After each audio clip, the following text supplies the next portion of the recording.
Halo semua, nama saya Alvin Wijaya, NIM 535220136. Di sini saya ingin mereview 3 vlog teman saya yang terkait dengan sistem dan otomasi robotika lanjutan.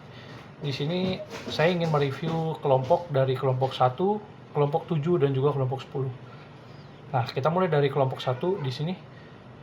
Kelompok 1 memiliki kelebihan, yaitu kelebihannya itu penjelasannya ya singkat, itu penjelasannya mudah dimengerti, lalu dia mencantumkan juga kelebihan dan kekurangannya, lalu di sini dia juga memberikan contoh pekerjaannya di sini.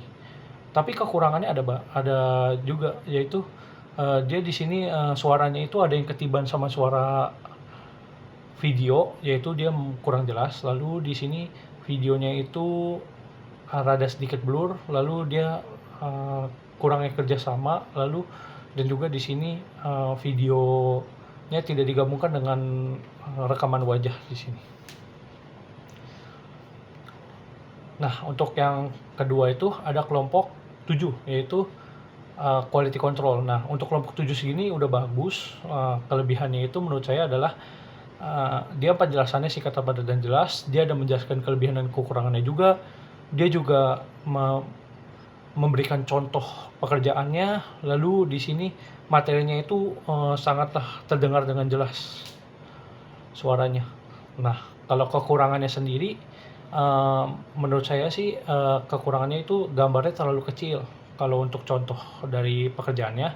Lalu yang kedua di sini dari bagian penjelasannya itu ada beberapa yang matanya itu tidak di kamera. Lalu yang ketiga di sini suaranya ada yang kecil, ada yang besar. Jadi kurang jelas. Nah, lalu yang keempat di sini penyampaian materinya itu ada beberapa yang mungkin tidak lafal dalam perkataannya. Itu saya sih. Terakhir itu kelompok 10.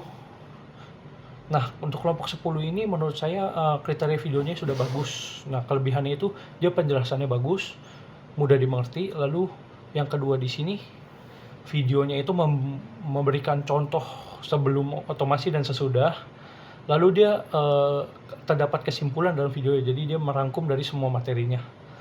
Lalu yang terakhir itu untuk videonya itu durasinya juga bagus, penjelasannya juga lengkap, singkat, padat dan jelas. Lalu suaranya juga sudah pas, bagus. Nah, untuk kekurangannya di sini, kekurangannya itu hanyalah angle dari gambarnya saja, dari orangnya itu kurang, mungkin ada yang sedikit mengganggu. Lalu di sini seharusnya video contohnya itu diberikannya langsung sembari ngomong gitu. Lalu yang ketiga di sini dari beberapa orangnya itu ada yang backgroundnya itu terang silau, jadi kurang terlihat gitu. Nah, lalu yang terakhir itu dia mungkin kurang estetik saja, nggak ada transisi gitu. Nah, sekian dari saya, terima kasih.